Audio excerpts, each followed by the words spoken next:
Very well, welcome to this Sunday's game. I'm your host, Alan Moore. I am at the moment, I'm still PRO of Gaelic Games Europe, and I'm glad to say we have a lovely live.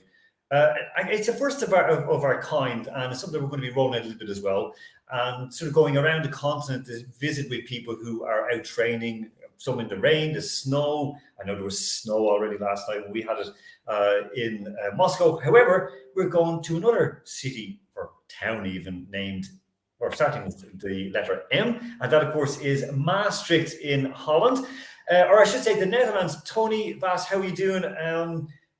Is the weather better than here in Moscow? I'm not really sure, Alan. It's probably not quite as cold, but it snowed here this morning, and it's raining now. So it's I think our numbers at training are going to be a little bit reduced, but there you go. So they're not as hardy as the lads and lassies in Moscow.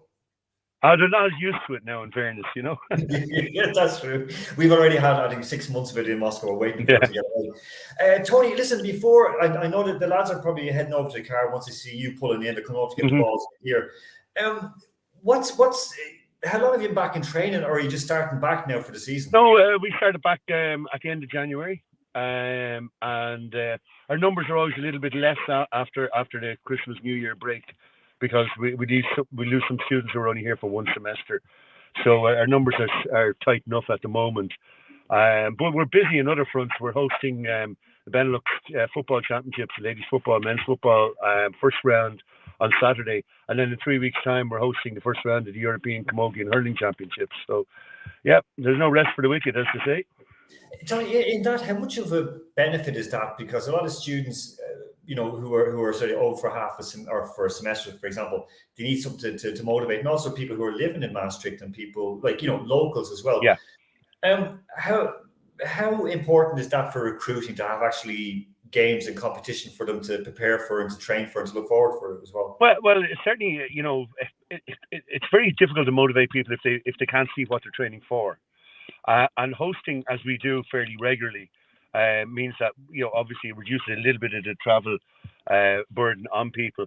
But having said that, being able to see the games and the tournaments here means they can invite their friends up. And we often pick up more players just from people coming to see tournaments and things. So it's part of what we do. And also we're just so lucky with facilities here that it's very handy for both Benelux and Europe. Look, you're set into the university as well in Maastricht, which is, of course, one of the leaders in Europe as a third level education institution. How did that come about, and what's the story at the moment in Maastricht? How are you linked in with them, and how are you benefiting from it? Yeah, well, about 3 years ago, the club was suffering in terms of numbers or whatever, and we just got talking to some of the people in the university. We realised that if we became an official university sports association, that would have a lot of benefits for us, particularly in terms of, say, them covering the cost of pitch rentals and also helping us with equipment and things. And for the last 2 years, then we've been recruiting quite extensively in the university, so that about 80-90% of players would be students. They're not all. We have some ex-students who have remained in Maastricht for various reasons, work, love, whatever. So there's a gradually growing proportion who are non-students again at the moment. But it is particularly important because we try and help them find accommodation and things when they come here first. And there's also sort of a network of like part-time jobs in restaurants and hotels and things that people arriving in can almost slot into.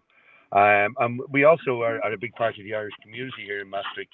Like, for instance, the ambassador is coming down in a few weeks' time, and the Maastricht Gaels will organise and host a reception for the ambassador arriving down, where he meets all the rest of the Irish community.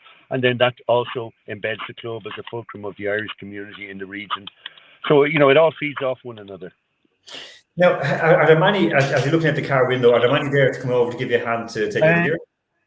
No, but there's nothing like picking the horn to get people over.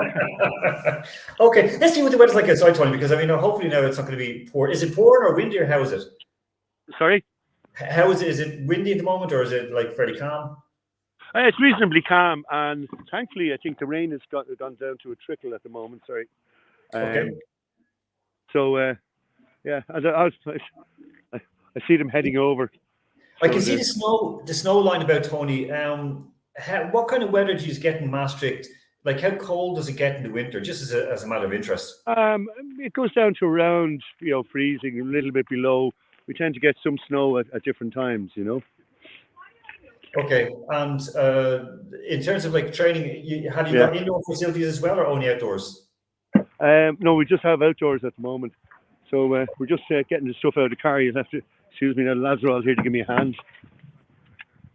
There's, as you can see, we've loads of balls and things. We hosted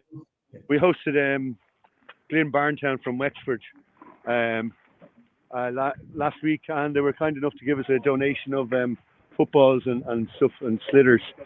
And we also have a bucket and a brush to wash the goalposts for Saturday.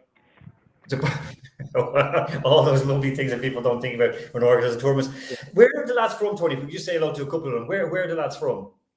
Lads, we're just on live here. Where are you from? Galway. From Galway. Where?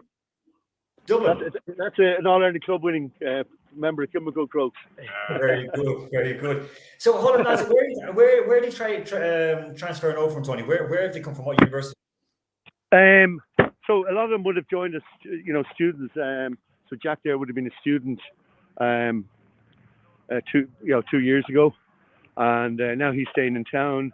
Some of the other lads, like we've some guys who are doing bachelors, some guys who are doing masters, some are just on Erasmus. So it's a real mix. I noticed the girls. There's not as many girls as usual out tonight. I only see 2 at the moment. Hold on. This is Women's Day, so we're recording this live. So this is Women's Day, and that doesn't look so good. Look, like all clubs, the girls are the backbone of the club here when it comes to actually doing any work. Listen, Tony, just a quick question about the event coming up soon, the first round of Benelux. How many teams do you expect, and how many people coming down? And if anyone wants to go there, where is it going to be held, played, and do you need any help with anything? Well, we're expecting on Saturday we'll have 10 men's teams and 6 ladies football teams. So we've been playing across 4 pitches all day, and we're hoping that the weather's a little bit better this weekend, but the forecast is okay. And what place is it in? What address is the address? Is the university grounds? No, it's actually Sports Park West in Malberg in Maastricht, which is actually run by the city council here. There's quite a nice facility here. There's a clubhouse with 3 bars, 12 dressing rooms, and apart from this multi-purpose pitch, which is Europe's only full-size GA AstroTurf pitch, there's also 6 other pitches in the complex. I'm not sure if you can see them, but they're yeah, nice. So we'll be using 4 of those pitches on Saturday.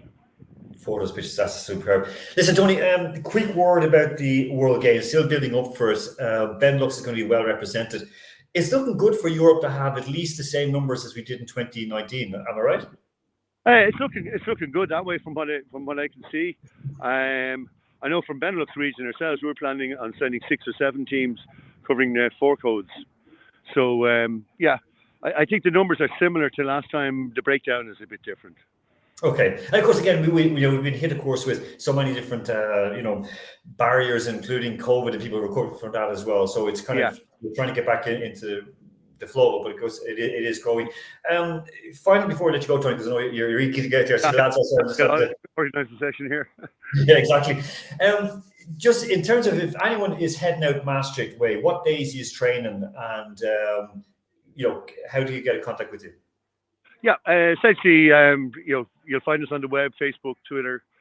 We train on Wednesdays. We're here at 6 for usually a sort of 6:15 throw in, and then we also train Saturday afternoons at 3 o'clock. Okay, so you got Wednesday and Saturday, 2 days that if they're in Maastricht, you can drop in and so on. Tony, on that note, I'll say thank you very, very much. Enjoy the training session, and of course, look forward to seeing you very, very soon as well. Okay, that's great, Alan. Good to talk to you. Take care. Okay, and on that note, we'll go away and let Tony get back. And of course, we will be back very, very soon with our next one. And we'll continue around the continent. There's a new little like a theme for us as well as major interviews with major people. But right now, of course, we're getting minor interviews with major people. And of course, we'll be back next week with some more on this game. Take care of yourselves and each other.